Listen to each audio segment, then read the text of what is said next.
poco a ver qué tal sale. Bueno, ahí tenéis eso que quería que vierais. Ezin da hitz egin, vale? Pues, are gutxiago hitz egiten baduzu. Vale, no te preocupes que grito, ¿vale? Tranquilo. ¿Estás tranquilo? Vale. Vale. De alguna forma, aunque este año os voy a contar menos, quiero hablaros un poquito de para qué sirven las matemáticas, ¿vale? Espero que me dé tiempo a hacer 3 ejemplos sencillos, ¿vale? Pero me gustaría empezar con esta fábula. Me gusta contar siempre esta fábula porque creo que es significativa. La fábula es la fábula de un joven chino que pues había tenido muy buena relación con su abuelo, ¿vale? Pues, como la tuve yo, y su abuelo le contaba historias como me contaba a mí el mío. En este caso le contaba historias de dragones y de cazadores de dragones. Pues durante toda su infancia, hasta que llegó a una cierta madurez, pues estuvo escuchando estas historias de cazadores de dragones. Cuando llegó el momento de decidir qué estudiar, pues tú lo tuvo muy claro, quería ser cazador de dragones. Y entonces estudió el grado del arte de cazar dragones. Y durante 4 años estuvo estudiando el arte de cazar dragones. Cuando terminó el grado, ¿vale? Hizo un máster, ¿vale? Y siguió aprendiendo técnicas para cazar dragones. ¿Qué ocurre? Que cuando terminó el máster, pues llegaba al mundo laboral y tuvo que salir a la calle. Si has aprendido el arte de cazar dragones, por lo tanto tienes que cazar dragones. Cogió la mochila y salió al mundo a cazar dragones. Empezó a pasar el tiempo y no encontraba dragones. Pasaron los meses y ya después de muchos meses que no había encontrado un solo dragón, pues empezó a sospechar que quizás no lo sabía o algo pasaba. Entonces, ¿qué hacer, no? ¿Has dedicado toda una vida a estudiar, o para él en aquel momento toda una vida a estudiar para cazar dragones y no hay dragones? Entonces dijo, bueno, ya sé, voy a montar una academia y voy a enseñar el arte de cazar dragones a otras personas, ¿no? Y así ya tiene resuelta la vida. Esta pequeña fábula es una metáfora de lo que se creía que eran las matemáticas, ¿vale? Las matemáticas solo sirven para enseñar matemáticas, el que estudie matemáticas enseña matemáticas y no sirven para más, ¿no? Pues la pregunta que yo me quiero hacer es ¿para qué sirven las matemáticas? Que cuando una persona ha acabado el grado o máster de matemáticas, ¿qué puede hacer? ¿Vale? Primera cosa, puede ser profesor o profesora de matemáticas, ¿vale? Pero bueno, eso es el arte de cazar dragones, ¿de acuerdo? Vale, entonces, si pensamos las matemáticas simplemente como un conjunto de teoremas o de fórmulas a utilizar en clase, pues obviamente, ¿para qué, no? Pero si pensamos realmente que las matemáticas tienen mucho de lógica y de pensamiento y que nos ayudan junto a la lengua, el lenguaje a pensar, entenderíamos ya que aunque solo fuera por esto merecería la pena ser profesor o profesora de matemáticas, ¿vale? Pero bueno, eso es una opinión. ¿Qué más cosas puede hacer una persona que estudia matemáticas? Investigar matemáticas, ¿vale? Empezar a hacer una tesis doctoral, y publicar artículos, ir a congresos, pero desde el punto de vista de la fábula, esto es diseñar nuevas técnicas para cazar dragones. Si no existen los dragones, uno puede pensar, ¿para qué investigar nuevas técnicas? ¿Vale? Luego, tampoco serviría de mucho desde esa perspectiva más utilitarista, ¿de acuerdo? Pero esto es un poco ese paso de investigación de matemática básica. De hecho, por ejemplo, este es mi último artículo cuando hacía investigación, para que veáis que uno se dedica a hacer esas cosas. La cuestión a partir de aquí, aunque espero que cuando haga esta pregunta no sea lo mismo que cuando la hacía hace 10, 15 años, es si existen más salidas laborales, aparte de investigar o aparte de dar clases, simplemente. Entonces, la pregunta que os hago es, ¿cuál es la empresa del mundo con más matemáticos o matemáticas contratadas? La NASA, efectivamente es una empresa que luego citaré y que tiene muchos matemáticos y matemáticas. ¿Más? Así me hacéis parte del trabajo. ¿Más? Mira, en el año 2005, ya sé que han pasado tiempo, pero es que me gusta mucho la respuesta del año 2005 en concreto. El año 2005 era esa empresa. Creo que conocéis esa empresa. Sí. ¿Seguro? Sí. Pues esa era la empresa que más matemáticos y matemáticas tenía contratados. El año 2005. Y uno se pregunta, ¿para qué quiere Pixar matemáticos y matemáticas? Uno puede decir, les contratan como informáticos. Realmente son matemáticos, pero su trabajo va a ser de informático o informática. No. Muchas de las personas obviamente van a trabajar con ordenadores porque es Pixar, ¿vale? Pero van a hacer muchas veces trabajos puramente matemáticos. Y os voy a decir brevemente 3 cosas en las que puede trabajar una persona que sabe matemáticas.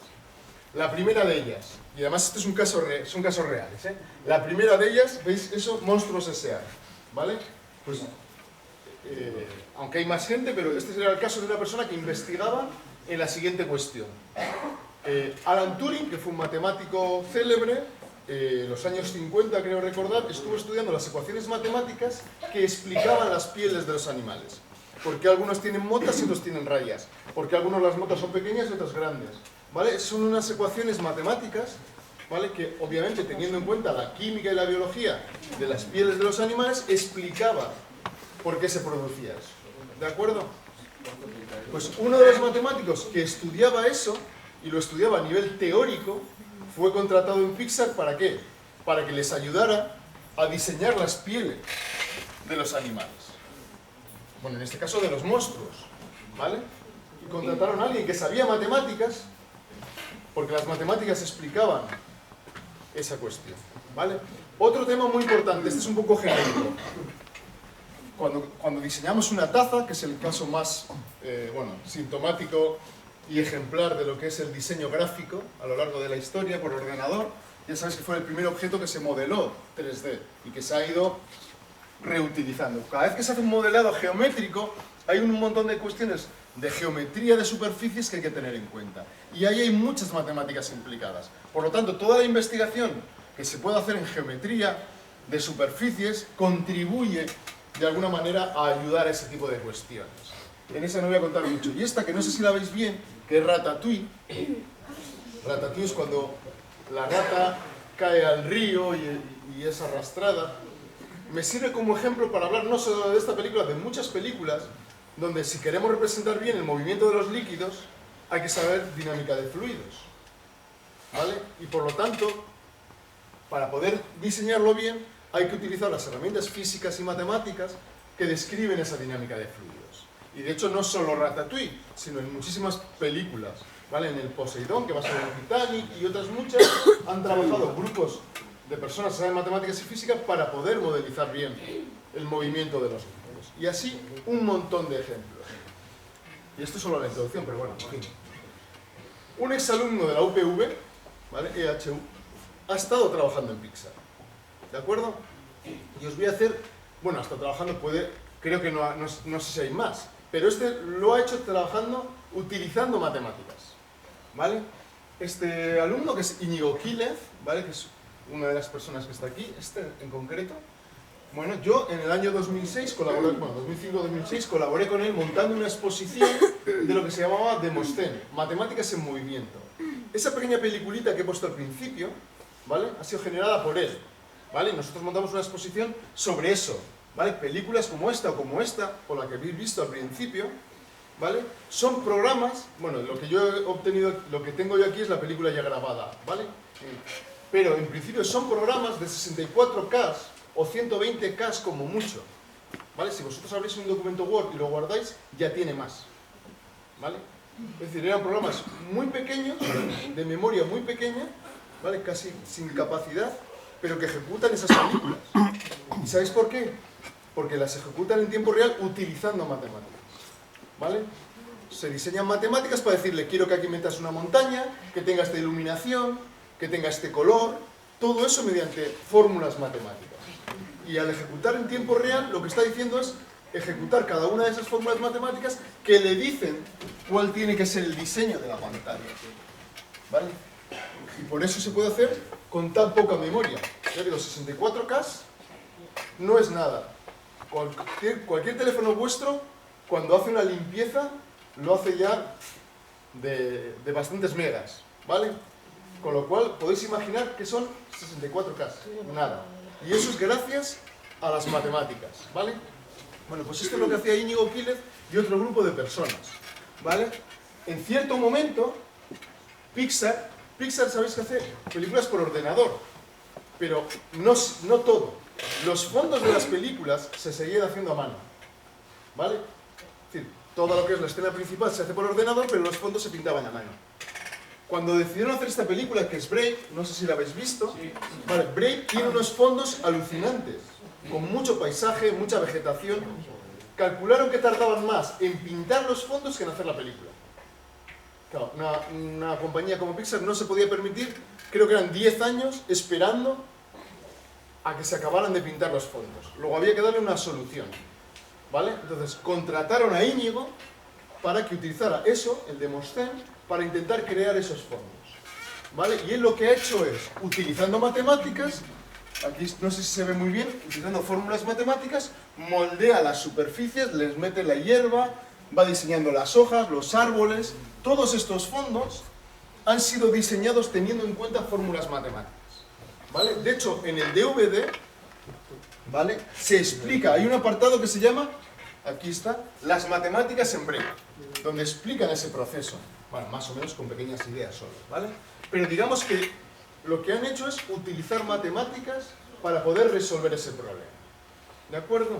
Bueno, pues esto es simplemente el primero de los ejemplos. Es decir, una empresa como Pixar puede contratar a muchas personas para hacer bien su trabajo, para resolver problemas concretos, ¿vale?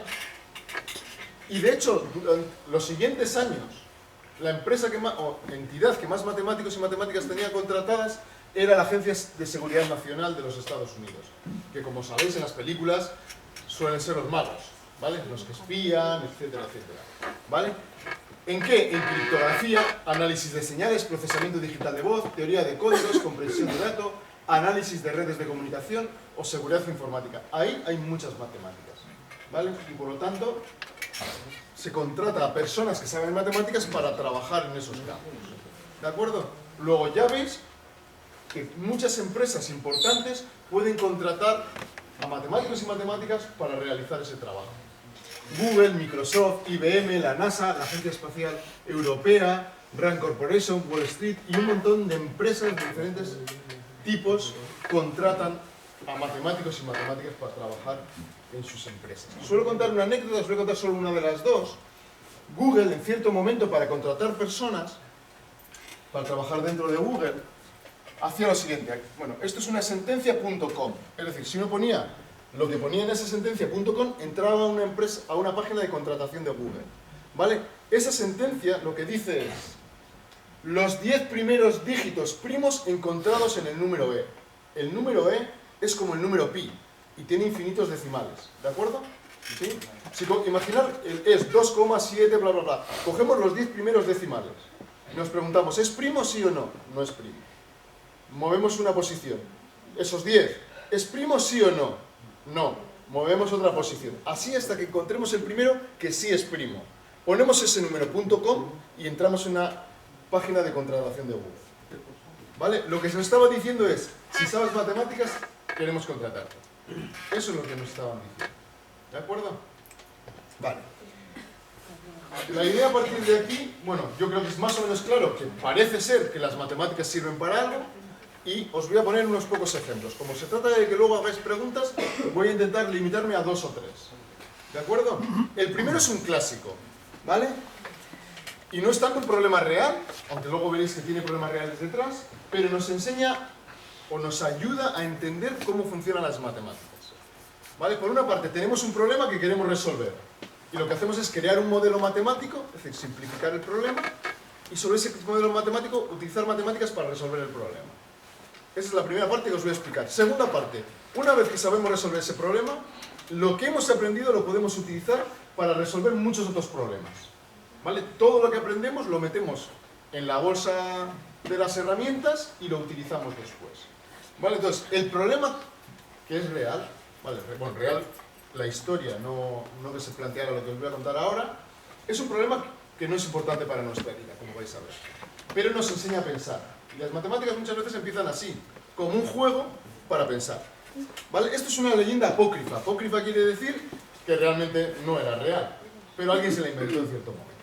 Y la leyenda dice lo siguiente: en la ciudad de Königsberg, que actualmente es Kaliningrado, hace más o menos 1700, Sus habitantes se divertían con un curioso juego que consistía en pasar una vez y solo una vez por cada uno de los 7 puentes que cruzaban el río volviendo al punto de partida. Esto es un dibujo de un artículo de Euler que luego veréis, ¿vale? De la ciudad de Königsberg, el río Pregel, ¿vale? Que tenía una isla en medio y 7 puentes. 1, 2, 3, 4, 5, 6, 7. En aquel momento no había PlayStation, televisión, etcétera, etcétera, ni móviles y por tanto no sabían cómo divertirse. Y paseaban, ¿vale? La idea es pasear por todos los puentes, pasando una vez y solo una vez. Vamos a intentarlo. Imaginar que yo empiezo aquí. Paso por este, por este, por este, por este. Me he quedado bloqueado y no he recorrido todos. Vamos a hacerlo más veces. Por ejemplo, aquí 1, 2, 3, 4, 5, 6. He pasado por todos menos por este. Pero de aquí ya no puedo salir porque he pasado por estos 3. ¿Vale? No lo hemos resuelto. ¿Vale? Y así podemos intentar seguir resolviéndolo. ¿Vale? Vale. La cuestión es que después de mucho tiempo no conseguimos hacerlo. Y entonces podemos plantearnos dos cosas. Primero, intentar diseñar algún método de recorrido, que es un problema también real y muy interesante, o demostrar que no existe un recorrido tal. ¿De acuerdo? Vale. Claro, pero demostrar que no existe un recorrido también es complejo, a veces. ¿Vale? Porque demostrar que algo no existe, demostrar que existe a veces es tan sencillo, o no siempre, como decir esto. Y ya está. Pero demostrar que no existe tiene que ser más teórico. Vale. No os preocupéis que no existe solución. Vale. ¿Cómo resolver este problema de la no existencia de solución? Bueno, pues vamos a modelizar el problema. Que esto es lo que hizo Leonhard Euler, uno de los matemáticos más grandes que existe. Lo que hizo es lo siguiente. Vamos a considerar lo que es importante en el problema y vamos a eliminar lo que no es importante. Por ejemplo, ¿que la isla sea más grande o más pequeña es importante? No. Para el problema que nosotros queremos saber, no. Si fuéramos a construir casas, sí. Pero para el problema que queremos resolver, no. Si es de tierra, es decir, artificial o natural, tampoco es importante. ¿Vale? Por lo tanto, esto podría limitarse solo a un punto. ¿Vale? Y el problema seguiría siendo el mismo. ¿Vale? La parte de arriba incluso lo mismo. Podría hasta limitarse a un punto. Por lo tanto, podríamos considerar que las zonas, las tierras son puntos. Y los puentes, como me da igual que sea de madera o de hierro, que sea estrecho o ancho, podría ser perfectamente como una cuerda, por la que yo me colgara. Da igual. Por lo tanto, yo podría eliminar todo el dibujo anterior, ¿vale? Donde hay territorio, poner un punto, y donde hay puentes, una arista, ¿vale? Y generar eso de ahí, ¿vale? Entonces, ¿cuál es mi problema? Mi problema es que yo tengo que recorrer esto pasando por todas las aristas, ¿vale? Sin repetir arista. ¿Estáis de acuerdo? ¿Vale? El problema es el mismo. Me he olvidado de Königsberg, ahora tengo zonas que son puntos y aristas que son los puentes. Y el problema se ha convertido en recorrer eso que se llama un grafo, pasando por todas las aristas sin repetir arista. ¿Sí? ¿Todo el mundo lo tiene claro? Sí. Hemos eliminado lo que no era importante en el problema y nos hemos quedado con lo estrictamente necesario, que son 1, 2, 3, 4 puntos y 7 aristas. ¿Vale? Vale. Esto es algo como el juego que es, bueno, al menos en mi época se hacía, de intentar pintar un sobre sin levantar el boli. ¿Vale? Pues el problema es el mismo realmente. ¿Vale? Tenemos que pintar esto de aquí sin repetir arista y recorriendo todas las aristas. ¿Vale? ¿Hasta ahí estáis de acuerdo? Sí. Luego hemos quitado ese problema más amplio y lo hemos reducido a un problema más matemático. Un objeto, que es mi modelo, que es el grafo, y el problema, que es el recorrido que acabamos de hablar. ¿Vale? Vale, perdón. Ahora, vamos a intentar resolver teniendo en cuenta el grafo. El grafo es una serie de puntos y de aristas. ¿Vale? Bueno, hay una parte que no voy a hacer, obviamente voy a hacerla sencilla. ¿Vale? Cada vez que nosotros, imaginar que estoy recorriendo el grafo, ¿vale? ¿Vale? Vamos a fijarnos en este punto de aquí. Si yo estoy recorriendo el grafo y vengo a este punto, al llegar es una arista y al salir es otra arista. ¿Sí? Si he llegado y tengo que volver a salir, hay una de llegada y otra de salida. ¿De acuerdo? ¿Sí? Sí. ¿Seguro? Sí, sí. ¿Alguien no lo ve? No. Imaginar que sigo recorriendo el grafo. Si vuelvo a llegar a ese vértice, habrá una de entrada y una de salida. luego será la arista 3 y la arista 4. ¿Sí? Vuelvo a decir, me voy a venir aquí. Me voy a fijar en este vértice. Da igual cuántas aristas haya, ¿eh? Si yo llego mediante una arista, como tengo que seguir recorriendo, salgo. Luego cada vez que entro, salgo. Si llego la primera vez, 1, 2. Si llego una segunda vez, 3, 4. Si llegase una tercera vez, 5, 6. ¿Lo veis? Cada vez que llego a un punto, salgo. Salvo el principio y el final, que podría ser distinto. ¿Vale? Pero cada vez que llego a un punto, salgo. Por lo tanto, el número de aristas de cada punto tiene que ser par. ¿Sí? ¿Lo veis? Si cada vez que yo entro tengo que salir y tengo que salir por una arista distinta, ¿vale? Para no recorrer dos veces una arista, si yo entro y salgo, 2. Si vuelvo a entrar y salir, 4. Si vuelvo a entrar y salir, 6. Si volviese a entrar y salir, 8. ¿De acuerdo? Luego, todos los vértices tienen que tener un número par de aristas, salvo quizás el primero y el último. ¿Por qué? Porque del primero he salido y no he entrado, y al último he llegado pero no salgo. ¿Sí? ¿De acuerdo? Por lo tanto, dicho de otra forma, si hay un recorrido de ese grafo, cada vértice, salvo el principio y el final, tienen un número par de aristas. Vamos a contar aristas. ¿Cuántas aristas hay en este punto? 3. Luego, solo puede ser principio o fin. ¿Cuántas hay en este? 5. Solo puede ser principio o fin. ¿Cuántas hay en este? 3. 3. Todos tienen un número impar. Por lo tanto, no existe solución. ¿Veis? Hemos construido, hemos simplificado el problema y hemos hecho un argumento que nos permite demostrar que no existe solución. ¿Vale? ¿Habéis entendido el problema? ¿Vale? Pues así es como funcionan las matemáticas. Uno puede decir, ya, pero ¿a quién le interesa ese problema? Pues en total es un problema, podéis pensar, tonto. ¿Vale? Primera cosa interesante, que si ahora cogemos otro problema, ¿vale? Como este, planteamos el grafo que tiene, vemos la cantidad de aristas que tiene, 3, 5, 8, 4, 6, 4, todas pares menos 2, sí tiene un recorrido. ¿De acuerdo? Y hemos terminado. Hemos aprendido y podemos utilizarlo. Dice, bueno, también podéis pensar, ya, pero no nos vamos a pasar la vida recorriendo puentes. Ya, pero pensar en una ciudad y en el recorrido de alguien que hace un reparto. ¿Vale? Si queremos hacer un reparto sin repetir la carretera para hacerlo rápidamente, ahí estamos teniendo el mismo problema. ¿Vale? De recorrido sin repetir. ¿Vale? Alguno de los puntos del recorrido. ¿Vale? Es decir, hay problemas de reparto que son esencialmente este problema que yo os he dicho. ¿Vale? Aún así dice, vale, bueno, pues un problema aplicado. ¿Esto tiene sentido en algún sitio más? Bueno, pues mirad. Por ejemplo, si pensáis en las redes de ordenadores o en Internet, tenemos direcciones IP y conexiones. Las direcciones IP son los puntos, los vértices. Las conexiones son las aristas. Nuestra red de ordenadores, nuestra red de Internet, es un gran grafo. Y de hecho Google funciona porque el buscador tenía en cuenta, primero, aspectos matemáticos de los que no voy a hablar, que actuaban sobre un grafo. Por lo tanto, esa idea de los puentes nos sirve para estudiar Internet y en particular para que funcione Google, por ejemplo. Pero quien dice Google, dice muchas de las herramientas que conocemos hoy en día de la red de ordenadores. ¿Dónde más se puede utilizar? En química, ¿vale? En los análisis de los productos químicos, ¿vale? ¿Por qué? Porque muchas veces las moléculas son átomos conectados entre sí. Los átomos son vértices y las conexiones son aristas, ¿vale? Redes sociales, los contactos entre las personas, los conocidos, etcétera, etcétera. Transporte público, redes de telefonía, planificación de proyectos, redes neuronales, teoría de juegos, propagación de enfermedades, difusión de conocimiento. Todo eso se puede utilizar, se puede analizar utilizando esos grafos que acabamos de definir con ese juego tan tonto que es los puentes de redes. Pues en todas estas cuestiones y muchas más se utiliza esta pequeña herramienta matemática. ¿Vale? Y son ejemplos reales todos, ¿eh? ¿De acuerdo? ¿Vale? Bueno, pues este es mi primer ejemplo. Como debo ir mal de tiempo, vamos a calibrar. Vale, como debo ir mal de tiempo, voy a ir rápidamente. Vamos a ir a otro problema. Voy a pasarme esto. Esto es arquitectura, pero me lo voy a pasar. Y este en todo caso lo dejamos para el final. Vale, este, que es un ejemplo real.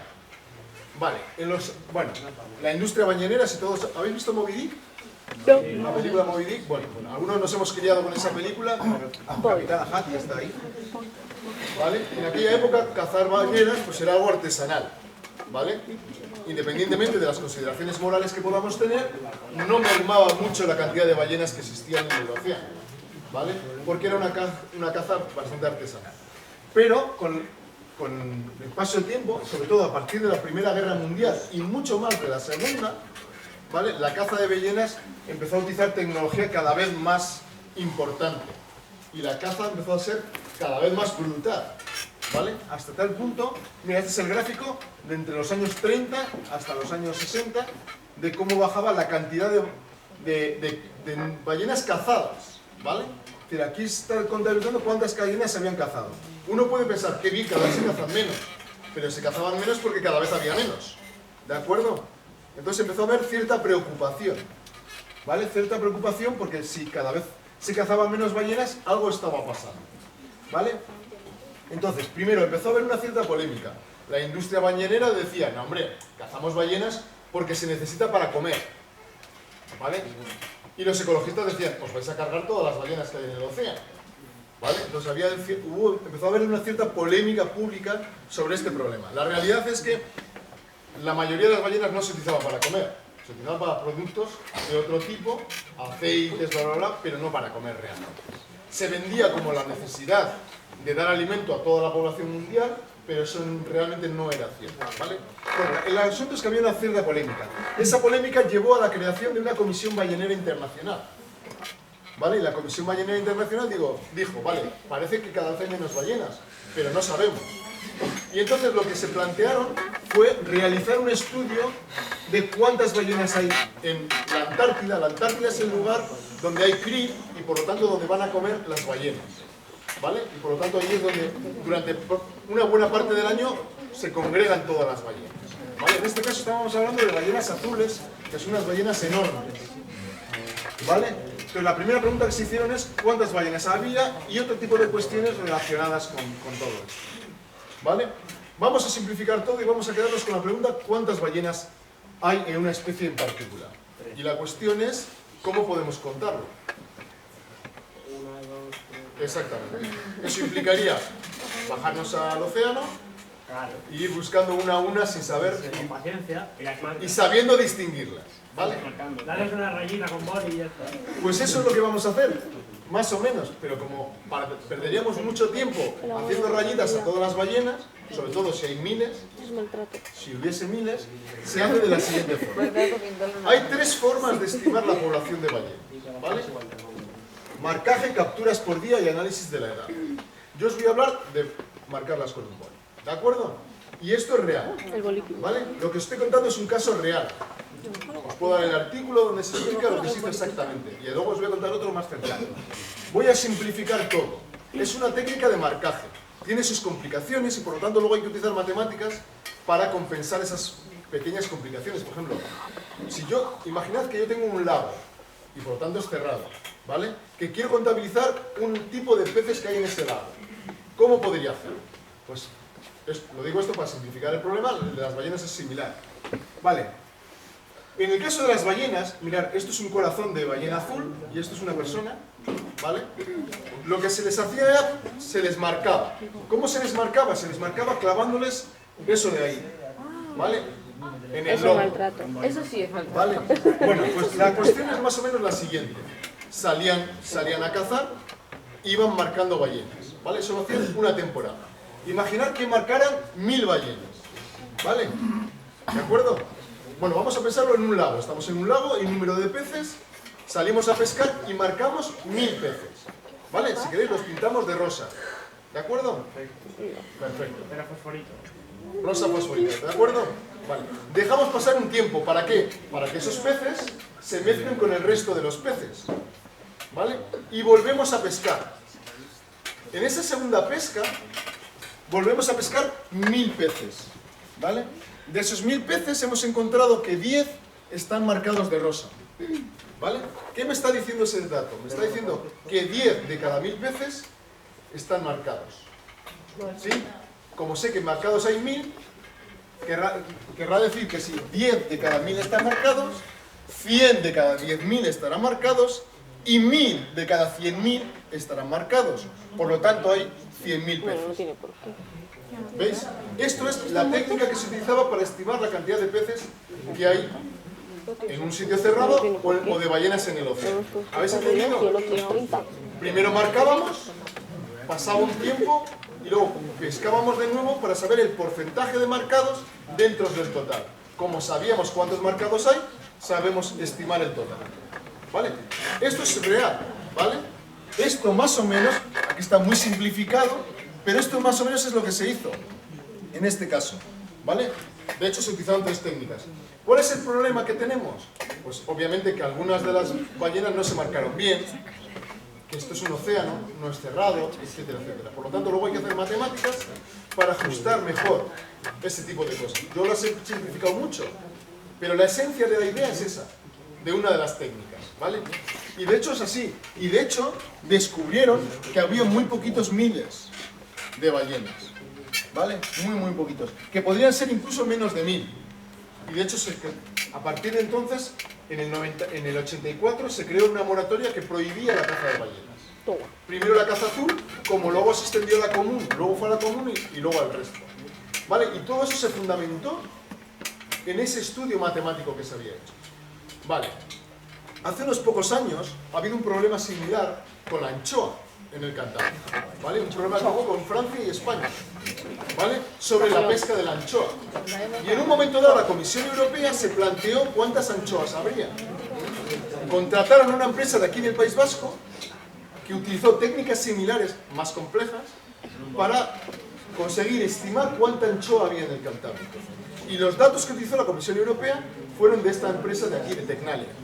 ¿De acuerdo? Luego es un problema real y se utilizan matemáticas para resolver ese problema. ¿De acuerdo? Vale, bueno. Como he prometido que iba a ser más o menos mitad y mitad, os voy a dejar con estos 2 ejemplos. ¿Vale? Y ahora si queréis podéis preguntarme lo que queráis que tenga que ver con las matemáticas. Entonces 1 más 1. Dime. A ver, lo de Pixar no he entendido cómo hace lo... que no se escucha. Tranquila, que yo lo repito. Que no he entendido lo de Pixar, en plan, con las matemáticas, cómo hacen el fondo, no entiendo. Vale, imagínate lo siguiente. Ahí había una fórmula que era, imagínate lo siguiente. Yo cojo una fórmula matemática, solo. Yo puedo describir matemáticamente una esfera, ¿vale? Porque una esfera tiene ecuaciones x al cuadrado más y al cuadrado más z al cuadrado igual a 1. Entonces yo sé describir... Bueno, da igual, pero yo sé describir matemáticamente esa esfera. Igual que sé describir un elipsoide. ¿De acuerdo? ¿Vale? Bueno, el elipsoide es un balón de rugby. ¿Vale? O un melón, más o menos. Es decir, yo puedo describir matemáticamente, por ejemplo, superficies. El primer paso que podamos entender, por ejemplo, es si yo tengo que modelar una montaña, yo puedo utilizar esas fórmulas matemáticas que conozco, irlas modificando para crear la forma que quiero. ¿Vale? Eso es una de las cosas que hacía. ¿Qué? ¿Quién ha dicho que a lápiz? ¿Tú has dicho? Vale, a lápiz es como se hacía al principio, pero tardaba más de 10 años. Por eso decidieron no hacerlo a lápiz. Es Pixar, la empresa más importante en ilustración, o sea que lentos no son muy lentos.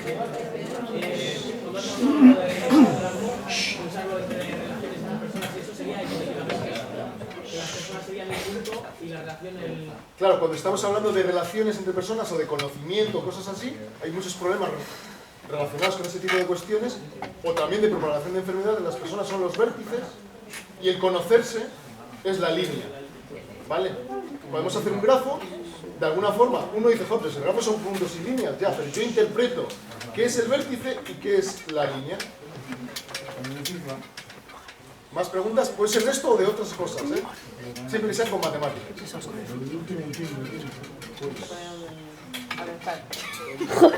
Pregunta. Entonces, escribe la fórmula en el ordenador y se pone la... No, la No, fórmula... no. Tranquila, la fórmula la escribo yo, el que diseña. Sí, pero la ¿Vale? escribes en el ordenador y se hace la forma, en plan... Claro, tú como cualquier otro programa, como cualquier programa ejecutable de los que tú utilices, aunque tú no sepas lo que hace, Lo que hace un programa ejecutable es como una especie de función. Tú le das un valor y te saca otro valor. Pues más o menos es eso.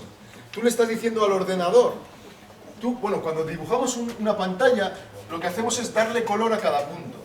Y nosotros, mediante fórmulas matemáticas, le decimos qué color tiene ese punto. ¿Vale? Entonces, como yo lo que tengo que hacer es representar, por ejemplo, una montaña o lo que sea, lo que estoy haciendo es diciéndole mediante fórmulas matemáticas qué color tiene que tener. ¿Vale? Entonces, en principio, si solo es la forma, me preocuparé solo de dos colores para que me dé la forma de la esfera o de lo que sea. Si luego le quiero meter el color, pues le digo no solo si es blanco o negro, sino qué gama de color tiene, que eso es en el fondo un número. Y si incluso quiero iluminarle, le puedo meter más variables. ¿Vale? Ese tipo de cuestiones hace. Es decir, lo que hace es decirle cada punto de la pantalla cómo la tengo que colorear. Y en el fondo es como cuando tú haces con el lápiz, ¿vale? Lo que pasa es que tú lo haces personalmente y lo que tú haces es un programa metido con fórmulas matemáticas que te va a decir en cada momento cómo colorearlo y cómo crear esa imagen. ¿Vale? ¿De acuerdo? La ventaja que tiene hacerlo matemáticamente es que cuando tú quieres modificar, imagínate un fondo. La siguiente escena tiene otro fondo, pero yo puedo modificar el programa de la primera escena para utilizar la segunda, tal. Una vez que ya he aprendido a hacerlo, rápidamente hago todas. Es como el grafo. Una vez que resuelvo el primer problema, ya puedo utilizarlo en otros problemas. ¿Más preguntas? Cuando lo de marcar peces, si marcabas 1000 y después de un tiempo aparecían 10, o sea, ¿qué había pasado con los otros peces? No, vuelvo a explicarlo. No, imagínate una piscina, ¿vale? Y hay una cantidad de peces, solo peces, ¿vale? Yo no sé cuántos hay. ¿Vale? Es una piscina, hay peces, yo no sé cuántos hay. Imagínate que yo con una red, perdón, voy cogiendo peces y los voy marcando, ¿vale? Lo que hago antes de nada es los voy sacando, cojo 1000, bueno, esto es una tontería ahora, pero cojo 1000, los marco y los vuelvo a echar, ¿vale? Al echarlos, dentro de la piscina hay peces marcados y peces que no están marcados, ¿vale? Lo que yo hago ahora es lo siguiente, vuelvo a pescar 1000, ¿vale? ¿De acuerdo? Tengo aquí los pescados y en el resto sigue habiendo peces en la piscina.